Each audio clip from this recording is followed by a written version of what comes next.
Here's how to sell your home in Bloomington Normal without a realtor. Hey everybody, this is Tracy Lockenour with Home Smart Pros Group in Bloomington Normal with another episode of Anything But Normal, where we tell you anything and everything about Bloomington Normal, including how to sell your home with or without a realtor. First of all, full disclosure, I am a realtor, obviously, and I just want to let you know that even before I got my real estate license, I actually sold a number of homes. I think we had 7 in total that we sold ourselves without a realtor. That sounds a little funny, but that was before my real estate days, and now I have found that the entire process is quite involved. And so I want to tell you a little bit about what you can do if you want to sell yourself and keep a little more money in your pocket. The first thing that you need to be sure you're paying attention to is your curb appeal of your home. You see, if people want to look at your home, they're going to first drive by. And if they do that and your house doesn't look good, they're going to keep going. When we look at your curb appeal, you want to look at things like the size of your bushes. Are they overgrown? Has your grass been cut? Do you need to do some weed eating? Maybe put some flowers out. What's the front of your house look like? Do you have flower beds? Do you have pots of flowers next to your door? Or possibly, maybe, like many of us do, lots of cobwebs. Gotta take care of those because it's your first impression. The next thing is the first impression when someone walks right in the door of your home. You see, the first thing we have to think about is what do they sense in their 5 senses? What do they see? What do they hear? What do they smell? What do they feel? How does your overall home make them feel about being there? And I guess the 5th sense would be taste. And hopefully they're not tasting your home. Ba-dum-bum.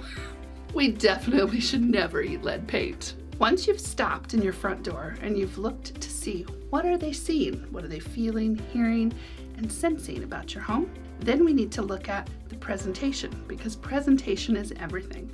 Now this is when we talk a little bit about staging and we talk about decorating in your home.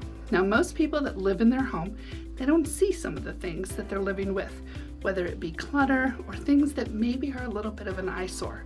Just because you like a certain kind of a decoration, it doesn't mean that the masses will like it.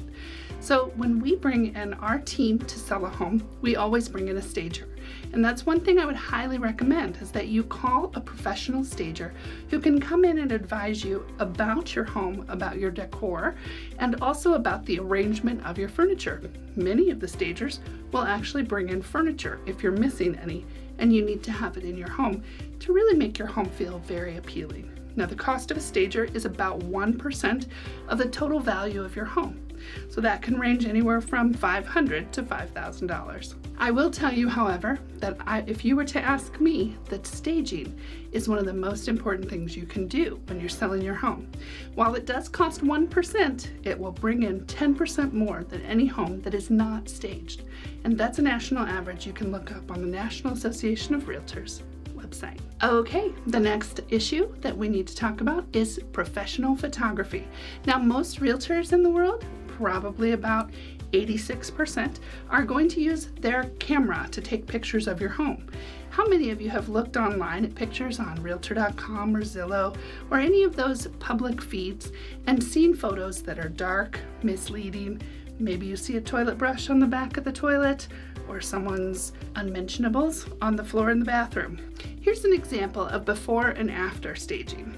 Choose for yourself which looks better and how would you like your home presented. Now, the next issue is marketing your home. Now, while many people think that a realtor just simply puts a sign in the yard and then it sells, that couldn't be further from the truth. So, when you're marketing your home, there are a number of things you'll need to pay close attention to making sure you do. So this is an area that a realtor can really help you. First and foremost, your home needs to be listed in the MLS. See, the MLS is a listing database that allows all realtors with a license to list their homes in the MLS. Now that MLS is a central database, and so if you list your home, all of the other realtors, and in Bloomington Normal we have just over 500 realtors who could actually see your home once it's listed in the MLS. It gives all of the details. It tells the amount that you're willing to pay a buyer's agent to come in and sell your home, and it gives them all of the different perks. You see, many times when you're selling your home, we'll put a for sale sign in the yard and maybe you'll stick it on Zillow. But most people don't know it's for sale then, because unless they're actually looking, it's going to be showing in the other listings. It's not going to show as agent listings, which of course there are going to be more of. Now, marketing is one area that more is definitely better. We don't want to do less. You know, we all hear that adage, less is better. Not this time. It's important that you are sending all of your home pictures and information about your data out to any and all websites that are pulling those feeds from the MLS. That's not going to happen if you're only listing on Zillow. It is not sending out all of those homes to anywhere else. In addition to that, one of the things that you need to be very mindful of is your social media marketing. You see, where do people find out their usual information now? Mostly on Facebook, Twitter, maybe Instagram, maybe even on YouTube. Now, how are you going to advertise that? You can think through all kinds of different ways and processes, and I'm sure that you can figure it out, but those are things that are really important. Our team definitely is going to focus on that, and it's something that we're going to really bring an extra value for you. The next area that we need to focus is the CMA. A CMA stands for Comparative Market Analysis. This is how we decide what the accurate price and market value of your home actually is.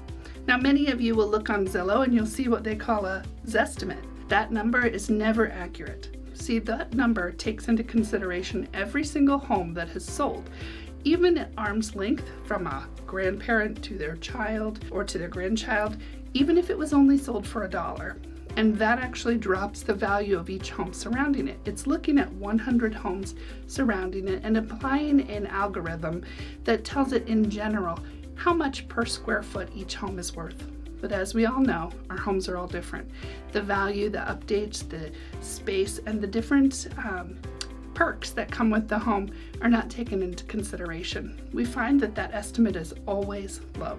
Again, this is a place where a realtor can really help you. It's important to make sure that you find all of the comps, the comparable home sales that have sold within your area, within 1 mile of your front door. Now, when we look at that, it's important for us to know which homes are very similar to yours. We obviously want to compare a 2-bedroom, 2-bathroom home with a 1-car garage with another 2-bedroom, 2-bathroom home and a 1-car garage. We wouldn't compare it with a 4-bedroom, 3-bathroom home, obviously. So that's another step that's important for you. Now, we're down to the good part, showings. Now, you should know that as soon as your home hits the market, you're probably going to get lots of calls from realtors, and they're going to want to show your home. They're going to ask you if you're willing to pay a buyer's agent commission. Now, you should know that 90% of all buyers in the United States are actually working with a realtor. If they come to you and they ask if they can show your home, they're asking if you will pay them an average of 3% commission per sale. Now, that is an area that can be negotiable, but it's something that you should understand. When an agent comes in, they really are asking, will you work with them? Usually their buyers are under contract, and so if you are not willing to do that, then they will move on, and usually they may not show your home because the buyer would then have to pick up that commission on their side. When those buyer's agents call you, you should know that agent is not your friend. They're going to ask you questions and information about the home, and this is again another time that having a realtor is quite helpful. Realtors are trained in negotiation. We're trained in capturing information and finding out about our subject. So when they ask you these questions, they're looking for information that will help them get your price lower because they are representing their buyer. They will also ask you to be out of the home when they're showing the home, and the reason that they do this is they are asking that you not engage their clients with information regarding negotiations or price, repairs, or anything else. So it's easier for them to show the home and actually sell your home to their client if you're not in the home. Again, this is difficult for you if you're not familiar with the agent who's calling, you don't know their background or their history. Next, when you are selling your own home, it's important that you will be negotiating all the terms of a contract with a buyer's agent or a buyer. That's really a big deal. There's a lot of information to think about, and you will have to consider all of the terms of the contract. Will you have an attorney draw up the contract, or will the buyer be required to do so? Speaking of contracts, that's another area that you need to be thinking about. As we're talking about contracts, We need to know that the contracts are going to contain things like deadlines and how long they can do their inspections, as well as when a termite inspection needs to be finished and turned back in, as well as negotiations about repairs. So it's important that you be incredibly familiar with the contract so that you don't agree to something you're unaware you're agreeing to.